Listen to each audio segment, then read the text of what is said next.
On the market, two big names in the game could be changing schools. Hi, everybody. Ray Crawford here with Doug Chapman and Pete Fiutak. Reports from New Orleans say that Everett Golson and now Braxton Miller are interested in possibly transferring to Louisiana State. So, Doug, the question is to you, if you're Les Miles and you got to choose, both of them aren't going to go, who would be the best fit there in the Bayou? I think both of these guys could be a great fit. They're both similar type of players. Everett Golson played more of a pro-style offense. We know that Braxton Miller is more of a spread guy, but let's keep it real. Both of these guys want to get drafted, and they want to go to the NFL. They're playing somewhere to get that money, so they're going to try to go somewhere where they can play. They're both in a log jam situation. Zaire's going to be the guy at Notre Dame. Braxton Miller's got two guys he's got to compete with. So if you're looking at it, Cam Cameron, quarterback whisperer down there at LSU, he can work with guys. You saw what he did with Mettenberger. These guys are looking next level. They're not just trying to go somewhere and compete. They want to go somewhere and play. Like my man Nino Brown in New Jack City said, money talks, and you know what runs the marathon. You know what the New York what you know what is. So these guys are trying to get that money.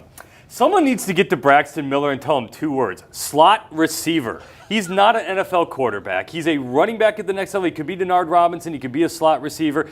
Yeah, take them both, LSU. Figure out a way for both of them. Les Miles, sell them on both of them. First of all, what's wrong with Anthony Jennings? He's a top-shelf freshman. You develop him. You got a guy who could become one of these guys at the next level for LSU at the very least. I like Braxton Miller a little more as a quarterback. I don't like what Everett Golson does in terms of the turnovers. That scares me a lot. I think in terms of LSU, Braxton Miller is a little bit better of a fit. But how can you argue with either one of these guys? If Braxton Miller had been healthy and stayed healthy throughout the first part of the season, and if Everett Golson had beaten Florida State, you'd be talking about two Heisman types there. And if I'm Jennings, I'm like, man, come on, man. Why do both these guys want to come here? Jennings? What's wrong Absolutely. with me? All right, for updates, keep it here to CampusInsiders.com.